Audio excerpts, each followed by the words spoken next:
बिहार का रहने वाला दीपू कंपनी की तरफ से मजदूरी करने के लिए रसिया जाता है और वहां पर कंपनी की तरफ से उन सभी लोगों के लिए एक होटल बुक कर दिया जाता है। होटल जब बुक हो जाता है तो वो सभी दोस्त आपस में मिलकर उस होटल पर खाना खाया करते हैं। अब एक शाम वो सभी खाना खा रहे होते हैं, तभी वहां पर एक रसियन लड़की बैठी हुई होती है। रसियन लड़की बड़ी ही खूबसूरत होती है। उस रसियन को देखकर दीपू अपने दोस्तों से कहता है, अगर ये मेरी पत्नी बन जाए तो गांव में मेरा कितना नाम होगा और सभी लोग कहेंगे कि देखो दीपू की बहू कितनी सुंदर है। अब यहाँ पर वो रसियन लड़की इसकी बातों को सुन रही होती है और वो सभी दोस्त आपस में हंसते हुए कहते हैं, ऐसा नहीं हो सकता मेरे दोस्त, अपने सपने से बाहर आ जा, ये तेरा सपना कभी पूरा नहीं हो सकता। लेकिन रसियन लड़की इन सभी की बातों को समझ रही थी और सुन भी रही थी। क्या वाकई में वो रसियन लड़की इन सभी की बातों को सुन रही थी या ये एक गलतफहमी होती है या वो लड़का सच में उस लड़की से शादी कर लेता है। पूरी कहानी क्या है आइए जानते हैं इस कहानी में। कहानी में आगे बढ़ने से पहले आपसे एक ही रिक्वेस्ट, हमारे चैनल को सब्सक्राइब करें, वीडियो को लाइक करें। इस कहानी के बारे में आपकी क्या राय है कमेंट बॉक्स में जरूर लिखें। अब कहानी विस्तार से। बिहार के एक गरीब परिवार में एक बहन और एक भाई होता है। लड़के का नाम दीपू होता है। ये एक मजदूर वर्ग का परिवार होता है। तो यहाँ पर दीपू का पिता अपने बेटे को बहुत ज्यादा पढ़ाना लिखाना चाहता है, बेटी को भी पढ़ाना लिखाना चाहता है। इसी वजह से वो मेहनत मजदूरी ज्यादा करता है। मेहनत मजदूरी करते करते अपने बेटे को अच्छे स्कूल में एजुकेशन दिलाता है और इसका बेटा 12वीं क्लास के बाद आगे की पढ़ाई करने लगता है। जिंदगी एक फिसलते हुए रेत की तरफ आगे बढ़ती चली जाती है, मानो जैसे दिन घंटों में बीत रहे हों। एजुकेशन होने के बाद दीपू ITI कर लेता है। उसी के आधार पर इसके परिवार वाले कहते हैं कि बेटा बहुत अच्छे स्कूल में हमने तुम्हें पढ़ाया है तो तुम्हें अब एक अच्छी नौकरी करनी होगी। दीपू गुजरात की एक कंपनी में नौकरी करने लगता है। कंपनी बहुत बड़ी होती है और उस कंपनी की मशीनें रूस भी जाया करती हैं। जिन वर्करों को इंग्लिश बोलनी आती है, कंपनी उन वर्करों को मशीन के साथ रूस ले जाया करती है। जब इन सब चीजों को दीपू देखता है तो उसकी आंखों में चमक आ जाती है। हालांकि इसे इंग्लिश आती है लेकिन फर्राटेदार इसको इंग्लिश नहीं आती है। फिर वो इंग्लिश सीखने की कोशिश करता है। ये कुछ दिन का कोर्स करता है और इंग्लिश बोलने में परफेक्ट हो जाता है क्योंकि इसे ज्यादा से ज्यादा रुपए कमाना होता है।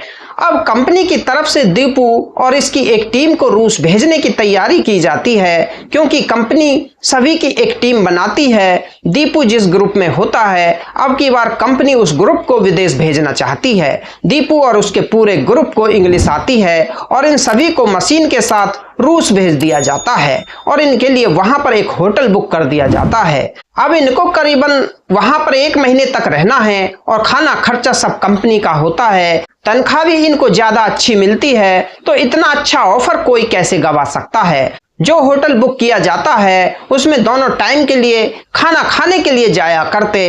अब एक दिन ये सभी लोग उस होटल में बैठे हुए होते हैं। वहीं पर कुछ रसियन लोग भी खाना पीना कर रहे होते हैं। तो तभी ये सभी लोग जब एक साथ बैठे होते हैं, एक खूबसूरत सी रसियन लड़की दूसरी मेज पर खाना खा रही थी। उस लड़की को देखकर दीपू अपने दोस्तों से कहता है कि अगर ये तुम्हारी भाभी बन जाए और मेरी पत्नी बन जाए तो पूरे गांव में मेरा नाम ऊंचा हो जाएगा। सभी दोस्त ठाके मारकर हंसने लगते हैं और ये रसियन लड़की भी इन सभी को देखकर चुप सी रह जाती है। ये रसियन लड़की हिंदी बोलना जानती थी तो ये इन सभी की बातों को समझ जाती है, लेकिन दीपू की तरफ से पीठ फेरकर ये रसियन लड़की हंसती है और चुप हो जाती है। अब ये रसियन लड़की इस लड़के को देखकर मुस्कुराती है और इनकी सारी बातों को सुनती है। अब ये सभी लोग यहाँ से कंपनी चले जाते हैं। अब लड़की वो अपने घर चली जाती है।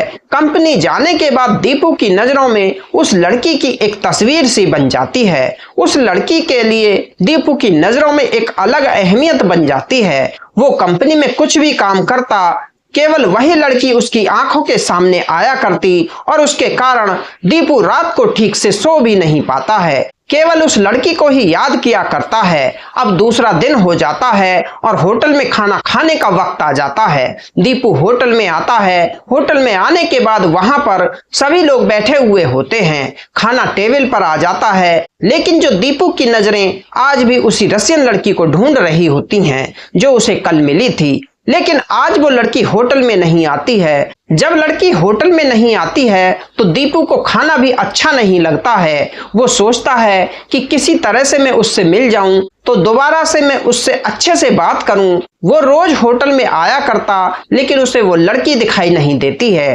तकरीबन 6 दिन निकल जाते हैं। 6 दिन निकलने के बाद दीपू मायूस और उदास होकर 7वें दिन होटल में जाता है, लेकिन आज उसकी किस्मत इतना साथ देती है कि वहां पर वो लड़की उसी टेबल पर बैठी हुई दिख जाती है। दीपू की खुशी का ठिकाना नहीं होता है। दीपू अपनी खुशी को जाहिर करे तो कैसे करे। वो दोस्तों से कहता है मैं तो बस अब इससे बात करूंगा, लेकिन वो उससे बात नहीं कर पाता है। खाना शुरू हो जाता है। इसके बाद रसियन लड़की दीपू से इंग्लिश में बात करती है और कहती है क्या आप इंडिया से हो? तो दीपू इंग्लिश में ही कहता है कि हाँ मैं इंडिया से हूँ।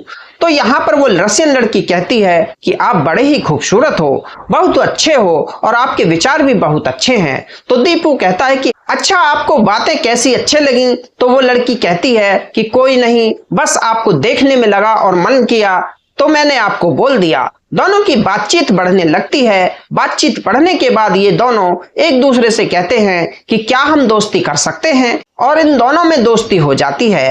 पहल रसियन लड़की की तरफ से होती है। अब तो दीपू के पैर जमीन पर नहीं टिकते हैं। दीपू खुशी से मारे उछलता है और इन दोनों की बातें फोन पर शुरू हो जाती हैं। दोनों एक दूसरे से बातचीत करने लगते हैं और घंटों घंटों तक दोनों की बातें चला करती हैं।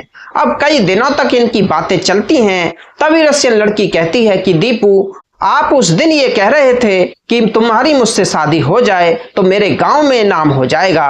वो सारी बातें दीपू को बताती है तो यहाँ पर दीपू शर्मिंदा हो जाता है। वो कहती है कि शर्माने की कोई जरूरत नहीं है, मुझे तो बिल्कुल भी बुरा नहीं लगा।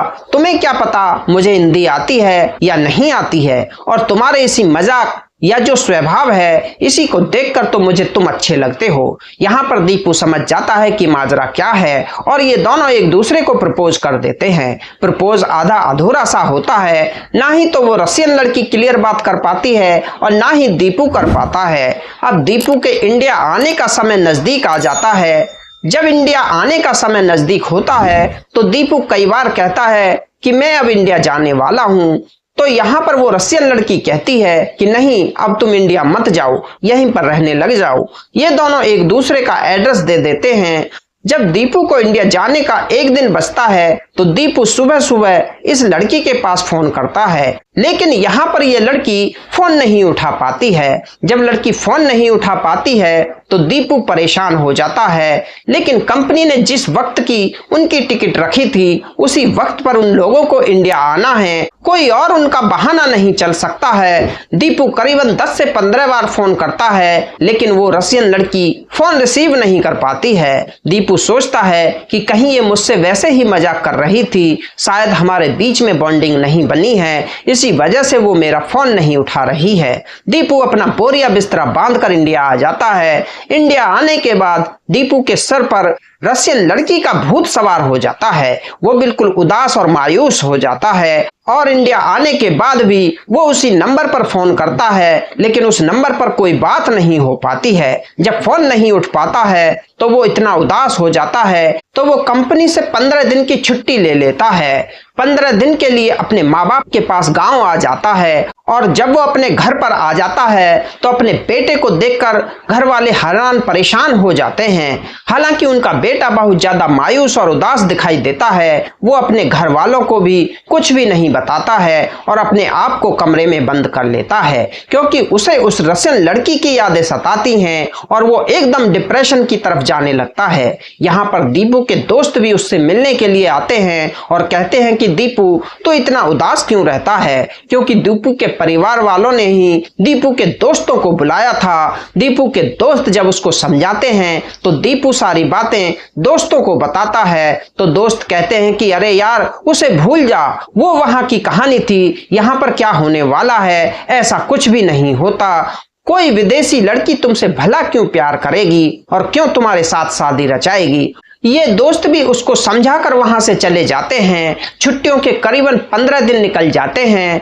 तभी उस रशियन लड़की का दीपू के पास फोन आता है। जब फोन आता है तो दीपू की खुशी का ठिकाना नहीं होता है और वो फोन उठाते ही बस एक बात कहता है कि तुम्हें पता है मैंने 15 दिन कैसे गुजारे हैं, तुमने मेरा फोन क्यों नहीं उठाया। रशियन लड़की बार बार माफी मांगती है और कहती है कि मुझे माफ कर दो, मुझसे गलती हो गई, मेरा ये मतलब नहीं था। दरअसल जिस दिन तुमने मुझसे रात को बात की थी उसी रात मेरी तबीयत इतना बिगड़ जाती है कि मैं इतना ज्यादा बीमार हो जाती हूँ कि मेरे मम्मी पापा मुझे हॉस्पिटल में ले जाते हैं और तकरीबन 13-14 दिन हॉस्पिटल में रही हूँ। मेरा फोन घर पर ही रह जाता है और मेरे मम्मी पापा मेरे साथ हॉस्पिटल में ही रहते थे तो वो फोन कोई देख ही नहीं पाया। फोन भी साइलेंस मोड पर होता है और मैं इतना ज्यादा बीमार हूँ। अब मुझे छुट्टी मिली है और मैंने जब अपना फोन चेक किया तो तुम्हारी बहुत सारी मिस कॉल पड़ी हुई थी, तभी मैंने तुमको फोन किया है। ये सुनकर दीपू की आंखों से आंसू निकल आते हैं और वो उस रशियन लड़की से कहता है कि तुम्हें पता है मैं तुमसे बहुत प्यार करता हूँ, लेकिन मेरे हाथ में कुछ भी नहीं था, क्योंकि अगर मैं उस दिन वहां से नहीं आता तो शायद मैं फिर कैसे इंडिया आता। और ये दोनों आपस में रोने लगते हैं। उसके बाद अब इन दोनों की रोजाना बातें चलने लगती हैं, बात होती रहती हैं। रशियन लड़की पूछती रहती है कि तुम कहां पर हो और कैसे हो। रशियन लड़की अपने माँ बाप से इजाजत लेकर अपना बैग पैक करके इंडिया की फ्लाइट लेती है और एयरपोर्ट पर वो एक बिहार का गाइड लेती है, क्योंकि उसे बिहार दीपू के एड्रेस पर आना था और वो रशियन लड़की दीपू को नहीं बताती है क्योंकि दीपू के लिए सरप्राइज होता है। वो बिहारी गाइड हर तरीके से यहाँ रशियन लड़की की मदद करता है और जो पता रशियन लड़की बिहारी गाइड को देती है वो उसी के हिसाब से उस लड़की को दीपू के आंगन में ले जाकर खड़ा कर देता है। यहाँ पर जो रशियन लड़की होती है वो दीपू के पास फोन करती है और कहती है कि तुम मुझसे कितना प्यार करते हो। तो यहाँ पर दीपू कहता है कि तुम्हें नहीं पता मैं तुमसे कितना प्यार करता हूँ। तो वो कहती है कि क्या तुम मुझसे अभी मिल सकते हो। तो वो कहता है कि ऐसा कैसे हो सकता है, अब जब कंपनी भेजेगी तभी मैं आऊंगा और तुमसे जरूर मिलूंगा। तो यहाँ पर वो रशियन लड़की कहती है कि आपको पता है मैं आपसे कितना प्यार करती हूँ। तो दीपू कहता है कि हाँ, कितना कर सकती हो। तो दीपू मजाक में कहता है क्या तुम मुझसे मिल सकती हो। तो वो कहती है कि हाँ, बस तुम अपनी आंखें बंद करो और मैं तुमसे मिल जाऊंगी। तो वो कहता है कि क्यों झूठ बोल रही हो। तो वो फोन पर ही कहती है कि आंखें बंद करके बाहर आंगन में आ जाओ। तो दीपू सोचता है कि मजाक कर रही है और दीपू अपनी आंखें बंद करके आंगन में आता है और फिर वो रशियन लड़की कहती है कि अपनी आंखें खोल लो। तो दीपू जब अपनी आंखें खोलता है तो उसके मतलब हाथों से फोन छूट जाता है और वो कहता है कि तुम यहाँ तक कैसे पहुंच गई, कैसे आ गई। गाइड और रशियन लड़की के पीछे पूरा गांव इकट्ठा हो जाता है और यहाँ पर बहुत सारी भीड़ जमा हो जाती है। दोनों ही एक दूसरे के गले लग जाते हैं और वो रशियन लड़की कहती है क्या समझा था कि मैं तुम्हें छोड़ दूंगी, तुम्हारा साथ जीवन भर निभाऊंगी। तो यहाँ पर एक रशियन लड़की विदेश से इंडिया अपने प्रेमी से मिलने के लिए आती है। अब ये दोनों शादी कर लेते हैं। शादी के बाद अपनी जिंदगी जीने लगते हैं। इस कहानी के बारे में आपकी क्या राय है कमेंट बॉक्स में जरूर लिखें। आज की वीडियो में इतना ही। वीडियो अगर अच्छी लगी तो वीडियो को लाइक शेयर कमेंट करें। अगर आप हमारे चैनल पर पहली बार आए हैं तो चैनल को सब्सक्राइब करें, घंटी वाले बटन को ऑल पर सेट करें ताकि आगे आने वाली वीडियो का नोटिफिकेशन सबसे पहले आपको मिलता रहे। मिलते हैं दूसरी वीडियो में किसी नई कहानी के साथ, तब तक के लिए धन्यवाद।